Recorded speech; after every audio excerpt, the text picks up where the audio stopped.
Why is Dubai called a fake city? Dubai was supposed to be a Shangri-La Middle East, a shining monument to Arab entrepreneurship and Western capitalism. But as the bad times come to the city, a state that emerged from the sands of the desert, an even uglier story is emerging. Johan Hari reports. The wide and smiling face of Sheikh Mohammed, the absolute ruler of Dubai, lights up his creation. His image is displayed in each building, surrounded by the more familiar corporate rictus of Ronald McDonald or Colonel Sanders.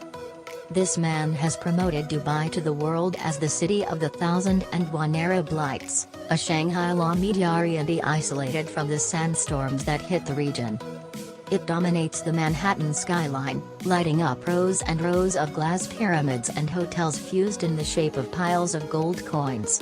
And there stands the tallest building in the world, a thin sphere, projecting beyond the sky that any other human construction of history. But something has darkened Sheikh Mohammed's smile. The ubiquitous cranes have stopped at the horizon line, as if frozen in time. There are countless half-built buildings, apparently abandoned.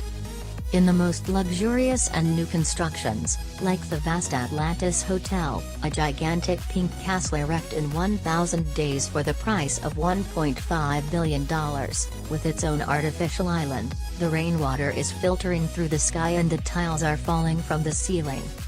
This land of Neverland was made over the Never Never, and now the cracks are beginning to be seen. Suddenly it looks less like Manhattan in the sun than an Iceland in the desert. Once the unbridled explosion of construction stopped and the whirlwind slowed, Dubai's secrets are slowly seeping. This is a city made out of nothing in only a few wild decades of credit and ecocide, oppression and slavery. Dubai is a living metallic metaphor about the globalized neoliberal world that may be collapsing, at last, in history. The rolling bushes 30 years ago, almost all contemporary Dubai was desert, inhabited only by cactus, rolling plants and scorpions. But in the center of the city there are remains of the city that was once, buried between metal and glass. In the dusty fort of the Dubai Museum, a sanitized version of the story is told. In the mid-18th century, a small village was built here, south of the Persian Gulf, where people would dive off the coast looking for pearls. Little by little it began to accumulate a cosmopolitan population that disembarked of Persia, the Indian subcontinent and other Arab countries, all hopeful with making their fortune. They named it in honor of the local lobster, Daba, which consumed everything in its path. The city was soon captured by the arms of the British Empire, who took it by the neck until almost 1971.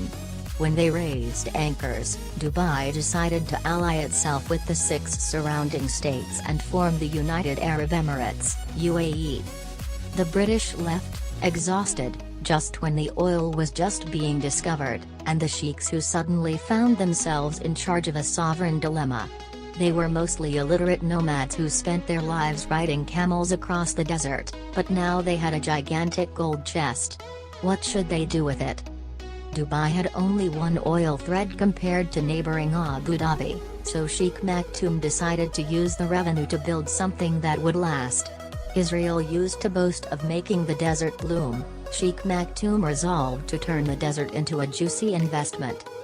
He would build a city that would be the center of tourism and financial services, sucking money and talent from around the globe.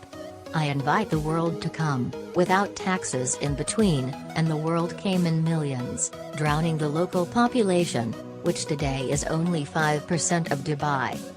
It seemed that a city fell from the sky in only 3 decades, whole, complete and boisterous. They accelerated from the 18th century to the 21st century in a single generation.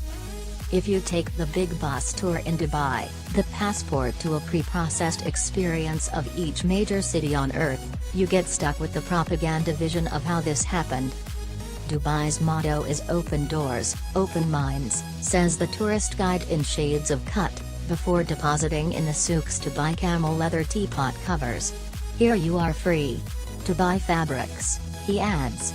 As you pass by each monumental building, he tells you, the World Trade Center was built by His Highness. But that is a lie. The Sheikh did not build this city. It was built by slaves. They are building it right now. Thank you for watching this video. Please like, comment and subscribe.